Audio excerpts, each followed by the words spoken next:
ما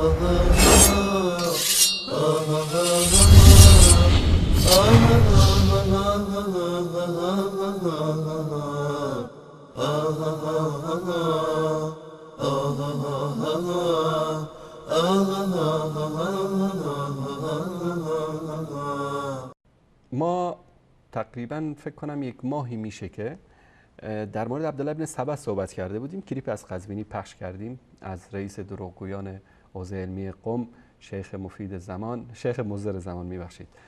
و اگر در علم رجال هم 2 تا باشه یکیش ایشون است. منتها بدبختیشون این بوده که از کلاس اول ابتدایی این ریاضی رو نمیفهمیده، از 1000 تا 1100 نمیتونه، از 700 تا 800 یک شماره نمیتونه انتخاب بکنه دیگه. این برمیگرده به خاطر این کودن بودنش که آخوند جماعت باید اینطوری باشن. اگر انسان عاقل که نمیره آخوند بشه، و اگر انسان عاقل اشتباهاً هم آخوند بشه آخر برمیگرده، مثل آیت الله شریعت سنگدجی، آیت الله سید ابوالفضل برقی، مثل آیت الله خوئینی.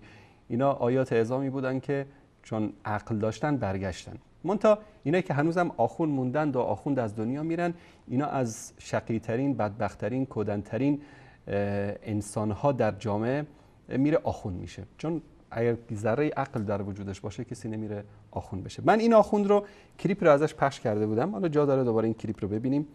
دوستان عزیز این کلیپ رو ببینیم که این و حتی بالاترین مقام سیاسیشون میاد یک حرف هایی را که وهابی ها مدت هاست مطرح میکنن، حرف بی اساس، بی ربط، دروغ، افترا، که بنیانگذار شیعه عبدالله سبا بوده. اینها رو برمیدارن در رسانه هاشون مطرح میکنن. البته عزیزان شیعه ما پاسخهای کوبنده و مفتضح کننده به این آقا دادند که این حرفهای نادرست خلاصه جایش در یک کشوری که بخش اعظم آن چه اهل سنت باشد چه شیعه باشد این عقیده را ندارد. این حرف این وهابیت پلید هست که اینها دارن مطرح میکنن. بله، این عبدالله ابن سبا، استغفر الله، خدا نکنه که در مؤسس دین تشیع عبدالله ابن سبا یهودی باشه. یعنی رئیس مذهب آیت الله قزوینی عبدالله ابن سبا یهودی که نیست. این وهابیت، من بارها گفتم این وهابی عجب انسان‌هایی هستن. یعنی رفتن با زیرکی تمام در بین لابلای کتاب‌های اینها مطالبی رو، حتی قبل از محمد ابن عبدالوهاب، رفتن مطالبی رو جابجا کردن که این بدبخت‌ها اصلا متوجه نشدن. یعنی کلینی یک روز خوابش برده بوده، رفتن در داخل کتاب کلینی مطالبی نوشتن. بعد این بیچاره که بیدار شده اینقدر عقل که نداشته که متوجه بشه که اینو وهابی نوشته، همینطوری به خورد مردم داده به عنوان حدیث شیعه. مولا باقر مجلسی هم که حشیش میزده با پدرش یک جا که مست میشده، دیگه متوجه نبوده که یک وهابی از در و پنجره میریختن این جونورا. بعد هر چی بوده تو این بهارالانوار این نوشتن. استغفر الله، مگه مولا باقر مجلسی خبر داره از این چیزا؟ این هم که دیگه نشه حشیش میپریده از سرش، اصلا متوجه نمیشده که اینو وهابی نوشتن، همینطوری به عنوان حدیث. هاکذا کشی و نمیدونم فلان و الان همه اینا همینطوری وقتی خوابشون میبرده یا مست میشدن، این وهابیت پلید میومده یک چیزی رو اضافه میکرده در کتاب‌های اینا. یکی از این مطالبی که اضافه کرده وهابیت عبدالله ابن سبا یهودی است، آنچه که ایشون گفته. ما اومدیم این کلیپ رو پخش کردیم تو برنامه و مدارکمون رو نشون دادیم از کتابای خود اینها. یکی از بینندگان فهیم شبکه به نام امیر از زاهدان زنگ میزنه و یک حالی میگیره از این قزوینی. این کلیپ رو ببینیم. سلام عرض میکنم خدمت آیت الله قزوینی.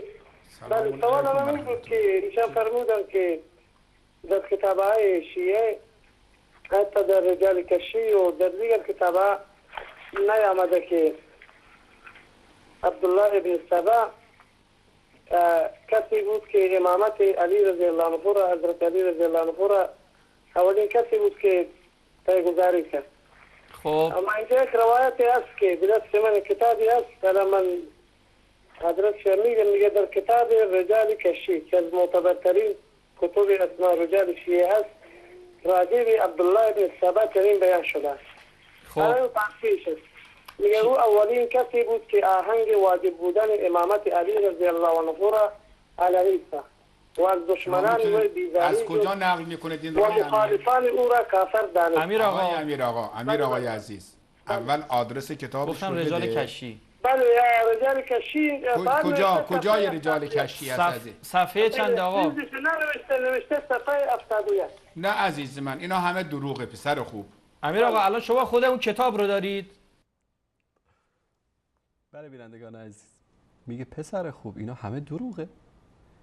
ایشون گفت که در رجال کشی اومده که عبدالله ابن سبا اولین کسی بود که قضیه امامت و این چیزا رو مطرح کرد. میگه نه پسر خوب، همه اینا دروغه. باور کنید من در طول زندگی بی حیاتر از این آخوند ندیدم. آخوند زیاد دیدیم، یعنی تو بخش پژوهش پیگیری شبکه آخوندایی رو میبینی که باور کنید یک دو تا شاخ و یک دم کم دارن دیگه. هر چی بگید از حیوانیت بگید در اینا هست. خاصا اون استاد سلیمانی که اسمش رو گذاشته آخوند سوپر مشرک، همین که خدا 14 تا خدا مثل خودش آفرید، یعنی در طول تاریخ بشریت کسی این چنین کفریاتی رو به زبان نیاورده بود. منتها در بین همه اینها بی حیاتر از این آخوند من ندیدم. ادامه کلیپ رو ببینید. بله من کتاب در دست منه. خب بفرمایید کدام صفحه شما همینجا نشان بدیم برای مردم. این کتاب فارسیه. خب فارسی که به درد نمیخوره پسر خوب. بله میگه فارسی که به درد نمیخوره. اینم برمیگرده به اون عداوتی که به زبان فارسی دارن که حالا کلیپ بعد از این رو در مورد اون انشالله عداوتشون با زبان فارسی رو پخش خواهم کرد، چون زبان اهل جهنمه. به عقیده اینها زبان فارسی زبان اهل جهنمه و اگر شما عرب هم باشید وقتی که از دنیا برید و ابوبکر و عمر رو دوست داشته باشید، وارد جهنم که شدی اونجا دیگه باید فارسی صحبت بکنی. اگر هم یاد نداشتی دیگه باید با اشاره صحبت بکنی با مردم. علی کل حال این میگه که بله پسر خوب، فارسی که به درد نمیخوره، پس این همه کتاباتون رو که به فارسی ترجمه کردید به درد نمیخوره. چطور بیننده رو تنویم میکنه، بیننده رو یعنی فریب میده. تا آخر این کلیپ ببینید، خیلی جالبه. المرتضی مؤلفش سید ابوالحسن علی ندوی رحمه الله است. نه اینها دروغ محض است. من دارم عرض کردم اینها دروغ محض. بله خب ببینید ما چون به هر صورت اگر میخوام آدرس بدیم، گفت که این دروغ محضه. حالا ما رجال کشیر هم داریم اینجا نشون میدیم خدمتتون و ببینید این وقاحت این آخوند رو که بعد میاره صفحات رجال کشیر رو اول کلا انکار میکنه و بعد از اون میاد یک نوع ماستمالی میکنه قضیه رو که جمع و جورش بکنه. الان ما اینجا همینجا نشون بدیم باید یک منبع جامع کاملی باشه که حالا معمولا هم کتاب ها به زبان عربی هست. ما بهتر میتونیم همین الان هم نکته که شما گفتید حتما منبعی هست که منبع مهم اگر نمی بود اینجا نمی گفت. نه عزیز من ببین برادر بزرگوارم آقای امیر آقا حضرت علی رضی الله تعالی عنه را بیان کرده کتاب المرتضی تمام بیوگرافی حضرت علی رضی الله عنه. بله خدمتتون عرض کردم برادر بزرگوارم، شما یک کتابی که آوردید که آقا این در کدام صفحه، ایشون از کدام صفحه رجال کشی نقل کرده؟ خب بیننده بیچاره چند مرتبه میگه بابا صفحه 71 رجال کشی. حالا اگر از اهل سنت می بود و روایت ها بعد مثل برق همین تو چشما رو میبست و اون بالا بالا نگاه میکرد و این عمامه هم یک تکونی بهش میداد، اون پروژکتور هم از اون طرف روشن میکردن رو دیوار. بله پیدا کردم، حدیث شماره 13378 در صحیح بخاری. الان نه کدوم صفحه است، نه چرا، نه نیست تو این صفحه. ببینید چه ادا داره در میاره اینجا. اگر که روایت از اهل سنت می بود بعد این چشاشو میبست به دروغ، از چشمون تو به طرف پروژکتور نگاه میکرد میگه بله حدیث شماره 13000 فلان. اما اینجا داره مرگ موش میطلبه. ادامه رو ببینید. گلالو یک بعد گفته صفحه 70 رجال کشی صفحه 71 گفته. چند؟ صفحه 71. بله صفحه 71. یعنی آدرس داده امیر روایت شما پیدا کنید بی زحمت. نه امیر آقا اونجا آدرس داده گفته رجال کشی صفحه 71. بله همین اندازه گفته. خب بله حالا عیبی نداره استاد نشون میدن. که در این کتاب قولای زیادی است. من فقط امیر گفتم که درباره امامت، چون که اینجا گفته اولین کسی بود که آهنگ واجب بودن امامت علی رضی الله عنه را علنی ساخت و از دشمنان وی بیزاری جز الاخری. ببین برادر بزرگوارم آقای امیر آقا، بله. الان من رجال کشی رو آوردم، دوستان مانیتور من محبت کنن. ببین برادر عزیزم، این رجال کشیه، ملاحظه میکنید اختیار معرفت الرجال المعروف به رجال کشی. درست شد؟ الان من جلوی چشم شما میزنم بره صفحه چند فرمودید؟ 71. بفرمایید این صفحه 71 حدیث شماره 42.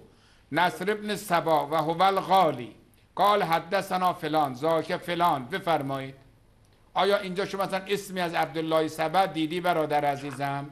یک ذره من بزرگ کنم صفحه را ببینید عزیز من.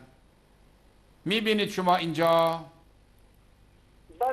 ببینید این کتابه، ببینید اینم صفحه 72 هست، این صفحه 71. ببین دوباره از اول میاد. صفحهشو کجا میزنه استاد؟ نشون این صفحه 70 اینجا صفحه 71. ببین عزیز من، آیه که میتونید درست کنید این صفحه رو آیه چیز اسمو بردارید، این صفحه رو یه مقدار دور چیز کنید. میبینی عزیز من این صفحه 71 کتابه اختیار معرفت الرجال رجال الکشی که عرض کردم دروغه. این نمونهش عزیز دل من. ما ببینید هر حرفی میزنیم برادر بزرگوارم ما صفحه جلد کتابم نشان میدیم.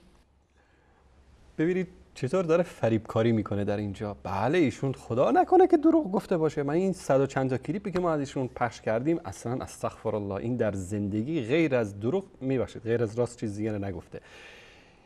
این آقای قزوینی که شیخ مفید زمان هست و در علم رجال هم اگر دوتا باشه یکی ایشون هست. ببینید که چطور فریبکاری میکنه اینجا. خب این کتاب چاپ های متعدد داره. اون چیزی که ندوی رحمه الله در کتابش ذکر کرده چاپی بوده که مثلا شاید در هند چاپ شده باشه، چون که ایشون کتاب رو به اردو نوشته در اول. و این چی که شما دارید نشون میدید خب این چاپ عربیه، چاپ مثلا بیروت هست یا عراق هست و از نرم افزار اهل بیت داری نشون میدی.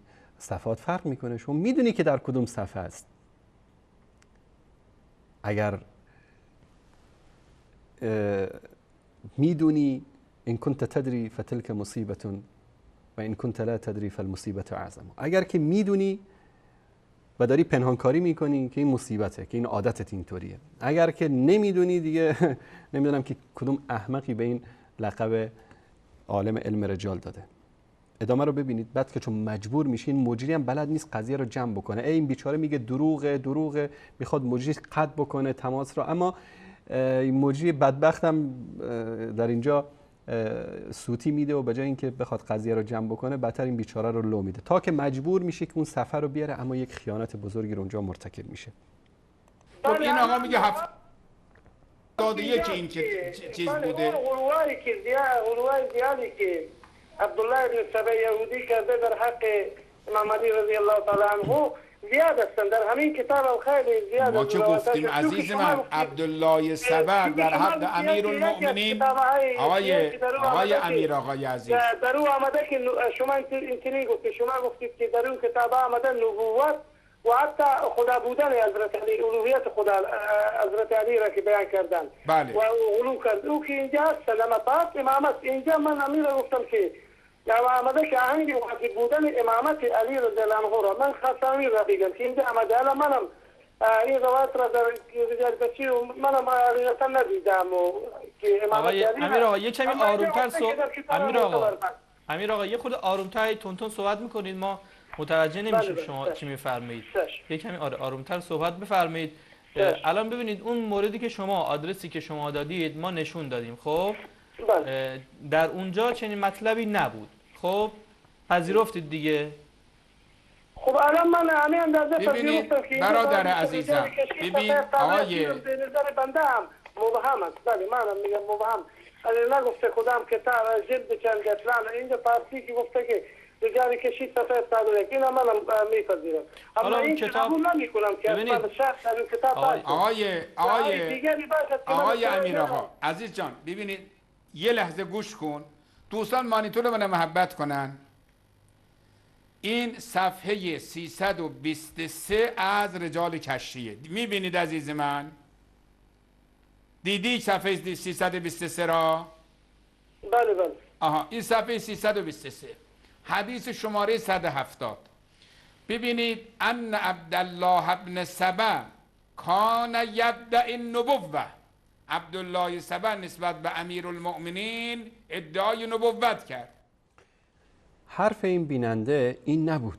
حرف این بیننده از اول اگر متوجه شده باشی این بود که عبدالله ابن سبا یهودی اولین کسی بود که قضیه امامت رو مطرح کرد، امامت حضرت علی رو. اصلا کلا عقیده امامت رو اولین کسی که مطرح کرد عبدالله ابن سبا یهودی بود و در رجال کشی، در بحال و انوار، در بقیه کتاباشون اومده، در کتاب قمی و من حالا مدارکشو نشون میدم. اینجا این به جایی که برس رو اصل مطلب، در اینجا ببینید چه فریب کاری میکنه، بیننده رو داره اینجا فریب میده، اصل مطلب رو بیان نمیکنه. ادامه رو ببینید. و یزعم ان امیر المؤمنین علیه السلام نستجیر بالله هو الله تعالی عن ذلک. اصلا علی خداست، اصلا ادعای امامت نمیکنه. اول ادعای نبوت میکنه، بعد میگه امیر المؤمنین خدا بوده. فبلغ ذلک امیر المؤمنین علیه السلام فدعاه و سأله فاقر بذلک. گفت نه تو خدایی. و قال نعم انت هو، تو همون خدا هستی. وقد کان القی فی روعی انک انت الله. ببین عزیز جان، میگی من آقای امیر آقا اینم گوش کن.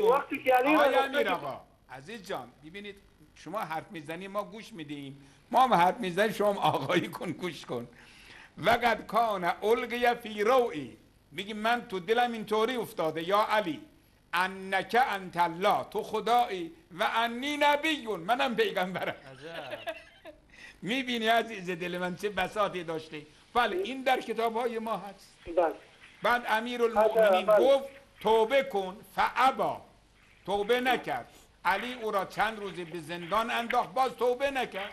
فاحرقه بالنار، به آتش سوزان. رجال کشی صفحه 323 حدیث 170. باشه من تحقیق میکنم انشالله اون را مسئله بعد انشالله. عزیز دل من کتاب رجال کشی رو آوردم نشان دادم. چیزی که ما شنیدیم، چیزی که هست که میگن که امامت را هم بله پیگذاری کرد، جای دیگری هست. کلام من اگر اطلاعی ندارم اون مشکل منه، این نیست که نیست. بله خلاصه همینطوری بود که این بیننده رو سر کار گذاشتن و تماسش رو قطع کردن. آیا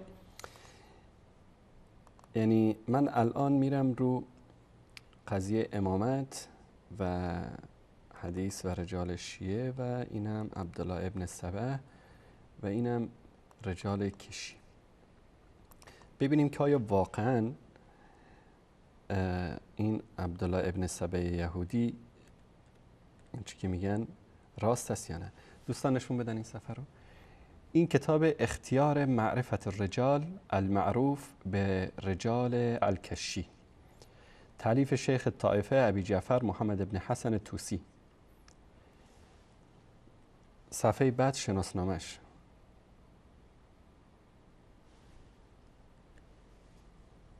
اینم که از شناسنامش در کتابخانه ملی ایران. دوستان اگر که میخوان یادداشت بکنن، تالیف توسی، تحقیق جواد اصفهانی، موضوعش هم علم رجال، مؤسسه نشر اسلامی، عدد صفحات 684، چاپ اول، تاریخش هم 1427، مؤسسه نشر اسلامی، الطابع لجماعة المدرسین به قم المشرفه، از خود قمشون در اونجا چاپ شده. تشکر احمد جان. صفحه 101 شخصیت 47 حدیث یا روایت 170. اگر یادتون باشه قزوینی در اونجا گفت که حدیث 170، حدیث همون حدیث 170 مون تا اینجا در صفحه 101 هست، چون که اون چاپی که مثلا علامه ندوی ازش نقل کرده در اونجا چاپ صفحه 71 بوده، اینجا صفحه 101 هست. چاپ ها فرق میکنه، حجم خط، حجم صفحه. در صفحه 101 شخصیت 47 عبدالله ابن سبا، این حدیث اول. صفحه 102 روایت های دیگری در اثبات وجود شخصیت عبدالله ابن سبا و این روایت رو تا اینو خوند. این روایت رو خوند اینجا که ان عبدالله ابن سبا کان یدعی النبوه، عبدالله ابن سبا ادعای نبوت میکرد و یزعم ان الامیر المؤمنین او الله، ادعا میکرد امیر المؤمنین الله تعالی است، تعالی ان ذلك علوا کبیر، الله سبحانه و تعالی پاک است چیزی که ادعا میکرد. فبلغ ذلك امیر المؤمنین فدعاه و سأله، امیر المؤمنین بهش اطلاع دادن، ایشون رو صدا کرد و از او پرسید، فاقر بذلك، اقرار کرد و قال نعم انت هو، بله تو همونی، و قد کان القی فی روعی انک انت الله، به من یعنی القا شده که تو خدا، من انک انت الله و انا النبی، تو خدایی و منم پیغمبرت. فقال له امیر المؤمنین ویلک قد سخر منک الشیطان، وای بالت که شیطان تو رو مسخر کرده تا اینجا که فاحرقه بالنار، بعد از اون امیرالمومنین امر کرد که با آتش ایشون رو بسوزانن. بعد همینطوری روایت های پشت سر هم در مورد این شخص میاد تا میرسه به صفحه 103 قبل از شخصیت 48. استناد این برادر عزیزمون امیر آقا از زاهدان به این مسئله بود. این صفحه 103 روایت 174 در اینجا و ذکر بعضی ذکر کردن ان عبدالله ابن سبا کان یهودیا، عبدالله ابن سبا یهودی بود، فاسلم و والا علیا، ایمان آورد، مسلمان شد و از جمله به اصطلاح شیعیان علی شد، فوالا علیا. و کان یقول و هو علی یهودیته، وقتی که یهودی بود چی میگفت؟ فی یوشع ابن نون وصی موسی بالغلو، بعد زمانی که یهودی بود در مورد یوشع ابن نون که وصی موسی بودم غلو میکرد و میگفت که ایشون امام است. فقال فی اسلامه بعد وفات رسول الله صلی الله علیه و سلم، بعد از وفات رسول الله صلی الله علیه و سلم در مورد فی علی علیه السلام مثل ذلك، همین ادعایی که در مورد یوشع ابن نون میکرد در مورد حضرت علی کرد. و کان اول من شهر بالقول بفرض امامت علی و اظهر البراءة من اعدائه، اولین کسی بود که به اصطلاح اعلان کرد قولش رو در مورد فرضیت امامت، که امامت فرض است. امامت کی؟ امامت علی. و اظهر البراءة من اعدائه، و اعلان براءت کرد از دشمنان علی. و کاشف مخالفیه و کفرهم، و مخالفین او را آشکار کرد و اونها رو تکفیر کرد. فمنها هنا، از همین جاست، قال من خالف الشیعه، که مخالفین شیعه میگویند اصل تشیع و رفض مأخوذ من الیهودیه، که اصل تشیع و رافضگری از دین یهودیت گرفته شده. اگر قزوینی و دار و دستش تو شبکه ولایت یک جو مردانگی دارن، اینو نشون بدن که در رجال کشی هست یا نیست. چرا میره اون حدیث 170 رو بیان میکنه و با آب و تاب و بیننده رو فریب میده؟ این رو بیان بکنید که جنبندی آخر شیخ توسیتون، شیخ طایفتون چیه. اینو وهابیه ننوشتن این کتابو، اینو خود علمای خودتون نوشتن. ثانیاً برادر عزیزمون از زاهدان ذکر کردن که در کتاب‌های دیگه هم اومده دقیقاً همین حرف در کتاب بهارالانوار نشون بدید. این بهارالانوار، اینم در این کتاب بهارالانوار که مؤسسه الوفا در بیروت لبنان چاپ کرده، در جلد 25 صفحه 286 همین حکایت عبدالله ابن سبا و همین مطلبی که در اینجا ذکر شده در اینجا اومده، که اونجا حتی روایت های هم دارن که اهل بیت این شخص رو لعن میکردن، این عبدالله ابن سبعی یهودی. تشکر میکنم. در نوبختی، فرق شیعه حسن ابن موسی نوبختی، مشهورات رضا، اینو چاپ کرده در بیروت لبنان. اینجا کلا در مورد فرقه سبعیه صحبت میکنه دقیقا همینجا میگه که عبدالله ابن سبا کان یهودیان، در صفحه 57 میگه عبدالله ابن سبا یهودی بود، اسلام آورد و وال علیان و کان یقول و هو علی یهودیتی فی یوشع ابن نون بعد موسی به حد المقال. در مورد امامت همون حرفی که در مورد یوشع ابن نون میگه در مورد حضرت علی هم گفت فقال فی اسلامی بعد وفات النبی فی علی علیه السلام در مثل هذا و هو اول من شهر القول به فرض امامت علی علیه السلام. اولین کسی که مسئله امامت فرض بودن امامت علی رو مطرح کرد ایشون بود. و اظهر البراءة من اعدایی، اعلان براءت کرد از دشمنان و کاشف مخالفیه و مخالفینش آشکار. فمن هناك قال من مخالف الشیعه ان اصل الرفض ماخوذ من الیهودیه. بعضی اینجاست که مخالفین شیعه میگن که اصل رافضه‌گری از یهودیت گرفته شده. این رو هم این وهابی‌ها رفتن تو کتاب آقای طوسی نوبختی میبخشید نوشتن. آقای قمی هم یک کتابی داره که فرق شیعه است از سعد بن عبدالله قمی و حسن بن موسی نوبختی که اینا در سال 300 هجری میزیستن در قرن سوم. در همین کتاب هم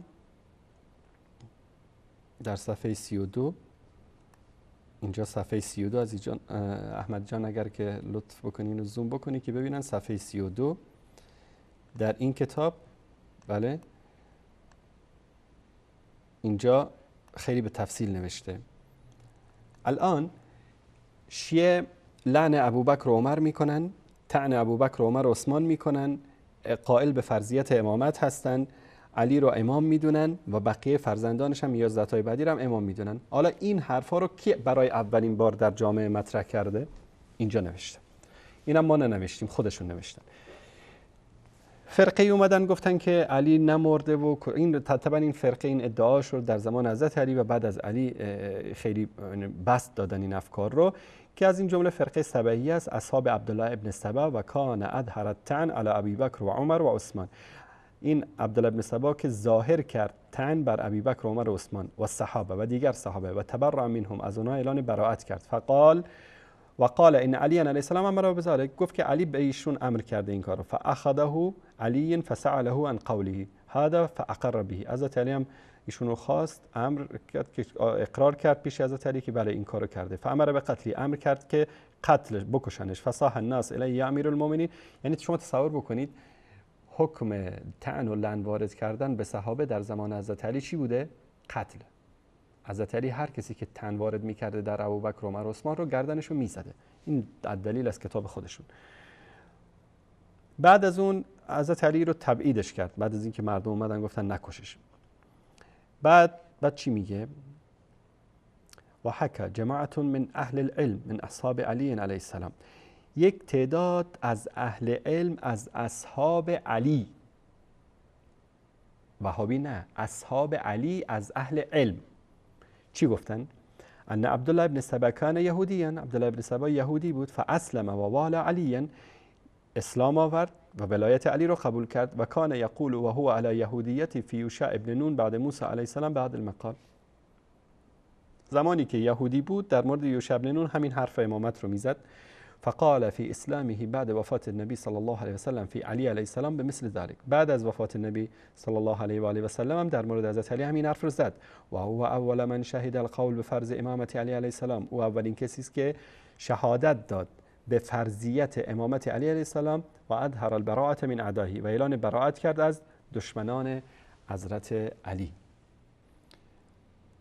اولین کسی بود که ادعای امامت کرد و گفت که علی ایشون امر کرده و طعن و لعن به خلفای راشدین و به صحابه و کاشف المخالفی و یکفرهم، مخالفین اونا رو آشکار کرد و اونا رو تکفیر کرد. یعنی اولین تکفیری در دین اسلام همین عبدالله ابن سبا یهودی، مؤسس مذهب شیعه اثناعشری.